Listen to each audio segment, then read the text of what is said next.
Salut à toutes et tous, c'est Jaf. Aujourd'hui, dans Bip Bip Blabla, je vais vous donner les 5 clés pour pouvoir bien démarrer votre projet musical et artistique pour cette année. Voilà.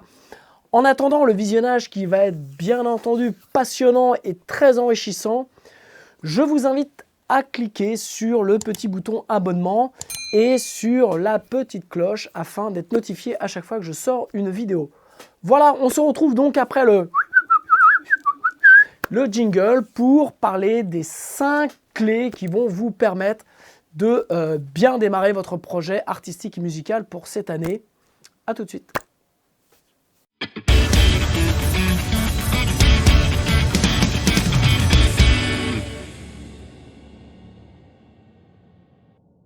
Ok, donc nous allons voir aujourd'hui les 5 clés qui vont vous permettre de démarrer votre projet musical pour cette année. Alors l'idée m'est venue pendant les fêtes, puisque j'ai eu une poussée, je dirais, sur le mois de décembre, novembre-décembre, de nouveaux abonnés. Et en décembre, les gens avaient un peu plus de temps, vous aviez un peu plus de temps, et donc il y a pas mal de personnes qui m'ont posé des questions. Et en fait, sur l'ensemble de ces questions, revenait un petit peu ce thème général de savoir comment on démarre, comment je me relance, comment je fais.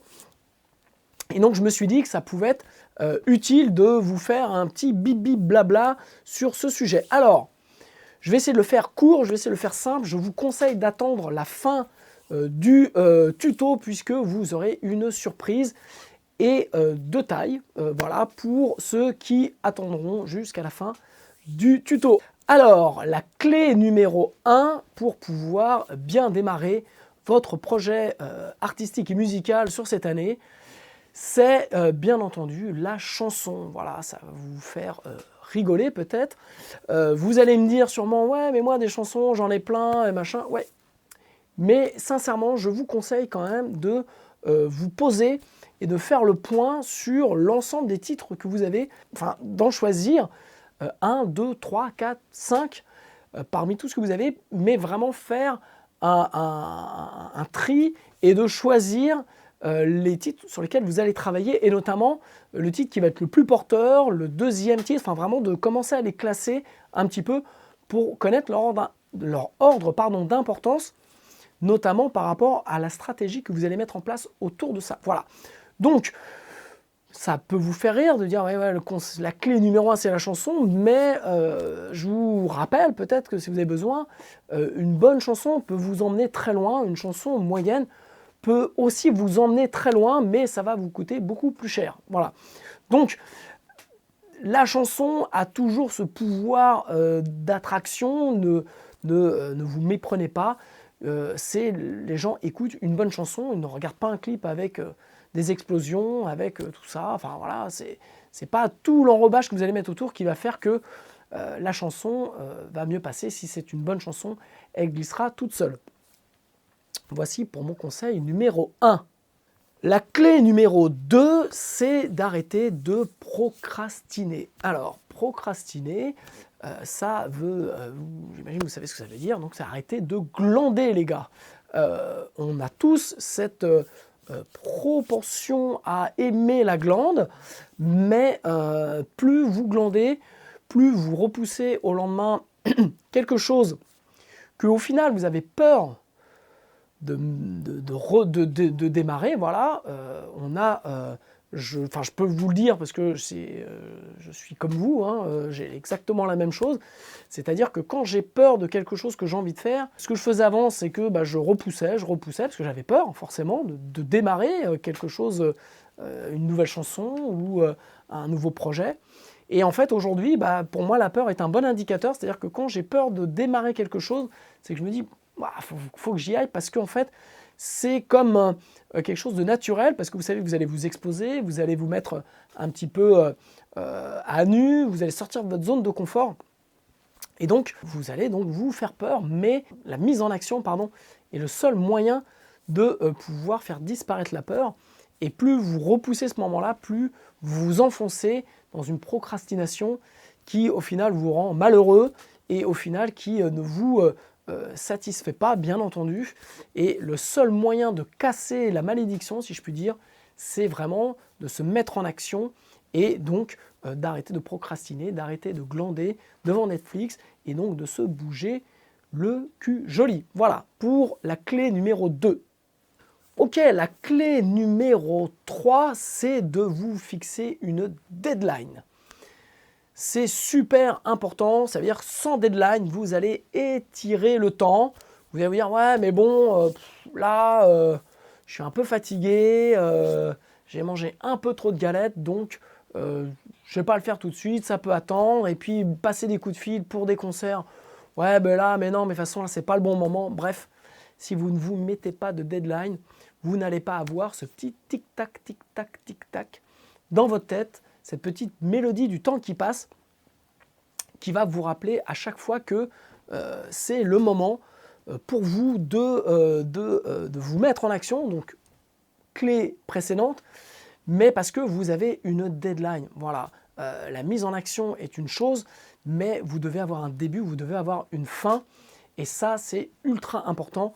Donc, la deadline, c'est quelque chose qui va vous permettre donc de pouvoir avoir cette impression que le temps file et que vous avez des actions à mener.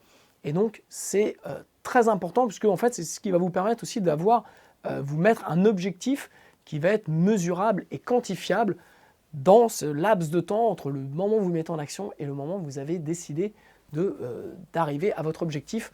Donc, cet objectif, cette mise en action, ces points mesurables et quantifiables vont vous permettre de pouvoir avancer et vont vous permettre de pouvoir gérer ce temps. Ok, la clé numéro 4, c'est dans ce laps de temps, dans cette deadline, c'est de faire la liste de toutes les actions que vous avez à faire et ces actions-là, de les couper en petites actions. Donc ça revient un petit peu à la clé. Alors, je vous explique pourquoi il faut faire ça. C'est pour aussi vaincre la clé numéro 2 qui est de se mettre en action quand on a peur d'y aller. C'est parce que bien souvent, on se fait une montagne de plein de choses. Et le fait de pouvoir décliner ce que vous avez à faire, qui est de sortir un album en petites actions, va vous permettre de pouvoir les faire, les digérer et avancer assez rapidement. Donc par exemple, ça peut être de composer, deuxièmement, de savoir jouer les titres, troisièmement, de les répéter, quatrièmement, de chercher un studio d'enregistrement, cinquièmement, d'enregistrer, sixièmement, de faire le mastering, le mix, septièmement, de faire le mastering, de faire la pochette, de trouver un distributeur, vous m'avez compris.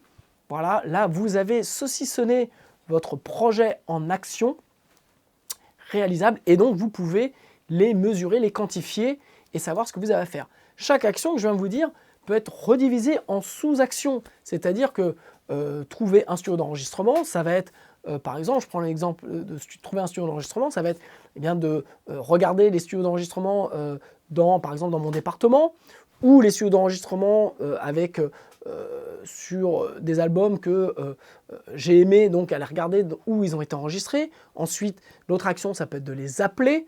L'autre action, ça peut être peut-être prendre rendez-vous avec le producteur pour pouvoir discuter avec lui, voir si humainement ça passe, de voir les budgets. Et puis voilà, donc d'un point, je dirais, qui est de trouver un studio, je les redéfinis en sous-actions qui sont simples, mesurables et quantifiables et qui me permettent de savoir exactement. Quand vous savez exactement ce que vous avez à faire, vous n'avez plus peur et vous vous mettez en action. Le fait d'être le cul dans son canapé et de se dire « il faut que je sorte un album », forcément, c'est normal que vous ayez passé 2019, si vous avez vu ça en janvier 2019 en vous disant « je veux sortir un album pour la fin d'année » et que vous n'ayez rien fait, c'est normal si quand on a le cul dans le canapé, quand il faut que je sorte un album, c'est trop gros, la montagne elle est trop grosse, quoi. Donc on n'y va pas. Mais le fait de prendre un papier, un crayon et de noter comme ça les actions et de renoter les sous-actions de chaque chose qu'il y a à faire, ça va vous permettre d'avancer. Voilà, on en était à la clé numéro 4. Clé numéro 5, c'est d'intégrer un pote, quelqu'un de confiance à votre projet. Pourquoi je vous dis ça? Parce que en fait, quand on est seul, forcément, vous voyez déjà les 4 premières clés, ça, à faire tout seul, c'est beaucoup, notamment si vous avez un job à côté, si votre objectif est de faire ça de façon comme une passion, mais d'avancer cette fois-ci, cette année. Et c'est difficile. Pourquoi je vous dis ça? Parce que moi, c'est ce que j'ai fait quand j'ai démarré mon premier album. J'ai eu la chance que mon meilleur ami d'enfance, on se connaît depuis 40 ans maintenant, était dans une position professionnelle où il avait du temps, il était indépendant, donc il avait un peu de temps. Et en fait, mon projet, je lui ai fait écouter un peu mes premiers morceaux. Il a aimé et il a voulu participer. Moi, c'est très bien parce que j'étais tout seul face, peut-être comme vous aujourd'hui, à ce truc de dire je sors un album, parce que je me dis ouais, je fais un album. Et donc il m'a aidé notamment, puisqu'en fait j'ai tout fait à la maison, donc il m'a aidé dans la production, il m'a donné son avis sur les morceaux, les passages qui allaient, ce qui allait pas, dans le chant. Il était un petit peu au même niveau que moi, c'est-à-dire que il démarrait aussi, c'était sa première expérience, donc, mais il m'a apporté énormément déjà par son soutien, par son recul, par ses conseils. On a mixé le premier album ensemble, il m'a évité de faire d'énormes erreurs puisqu'il avait le recul que moi je n'avais pas par rapport à ma musique. Bref, il s'est occupé un peu de la promo, il s'est occupé de démarcher, enfin voilà, il s'est occupé de plein de choses et j'avais une totale confiance en lui puisque c'est mon meilleur pote et ça m'a permis de faire cet album-là, parce que sans lui, je crois que je serais devenu fou, j'y serais pas arrivé. Et donc, il m'a soutenu. En plus, on s'est fait des bouffes ensemble, on parlait du projet, on parlait de l'album, on parlait de tout ça. Vraiment, on l'a vécu, parce que moi, c'était un album solo, j'ai enregistré tous les instruments tout seul. J'avais pris Toontrack pour faire des batteries, et après, j'ai fait tous les instruments, donc j'étais vraiment perdu tout seul. Et donc, lui m'a soutenu, m'a aidé, il m'a appris plein de choses, puis il s'est renseigné sur les fréquences, tout ça. Enfin, vraiment, il a fait un travail, il est rentré dans le projet et il m'a vraiment aidé. Donc, trouvez-vous vraiment quelqu'un, votre homme de confiance, sur lequel vous allez pouvoir vous reposer un petit peu et qui va vous permettre vraiment d'avancer. Voilà, ça c'est la clé numéro 5. Alors, on arrive en fin de cette vidéo, vous voyez, j'ai fait assez court. Et la bonne nouvelle, c'est que, en fait, il n'y en a pas 5 clés, il y en a 10. Voilà, je vous ai préparé un e-book gratuit que vous pouvez aller télécharger sur mon site. Donc, vous avez dans la description en bas le lien pour aller télécharger cet e-book gratuit. Vous n'avez qu'à mettre votre mail et c'est fini. Vous avez un e-book de 10 ou 12 pages avec 10 conseils qui vont vraiment vous permettre de démarrer votre projet, d'avancer. C'est vous qui m'avez donné vraiment l'envie de faire de ça par rapport à toutes les questions que vous m'avez posées donc pendant les fêtes, qui avaient, comme je vous l'ai dit, un peu ce même thème de j'ai envie d'y aller, mais j'ai un peu la trouille, je ne sais pas comment faire, voilà, qu'est-ce que tu me conseilles? Donc, j'en ai fait un e-book, vous allez le télécharger, vous avez plein d'informations dessus. Les 5 points, les 5 clés que je vous ai données, j'ai détaillé un peu plus certaines choses, donc vous avez des informations complémentaires dans le e-book. Et donc, vous avez 5 clés supplémentaires, et non des moindres, qui vont vous permettre vraiment de préparer, d'avoir une bonne vision de votre projet et de pouvoir enfin mettre la première pierre à votre édifice et d'avancer. Donc, je vous le dis, je vous le redis, j'étais aussi dans cette situation-là il y a quelques années et je comprends cette espèce de peur qu'on a de se lancer, on a envie de le faire, mais on ne sait pas comment, on sait que c'est un peu une montagne à franchir, et je ne vous cache pas que c'est une montagne, mais comme je vous l'ai dit, si vous saucissonnez les actions, si vous préparez, si vous faites les choses, vous pouvez avancer, vous pouvez vous faire coacher, vous avez plein d'accompagnement, donc avancez, vous avez mon mail, vous pouvez me contacter, je peux vous aider là-dedans, mais déjà avec cet e-book, vous allez pouvoir vraiment mettre le premier pied à l'étrier et réaliser, j'espère, de la musique que je vais pouvoir écouter d'ici la fin d'année. Voilà, j'attends vos commentaires, j'attends vos remarques, j'attends vos questions et puis je vous embrasse et faites-moi un retour s'il vous plaît sur cet e-book pour savoir s'il est bien, s'il vous plaît, s'il manque des choses puisque je peux le compléter sans problème. Donc voilà, j'attends tout ça. Je vous embrasse, à la semaine prochaine, ciao!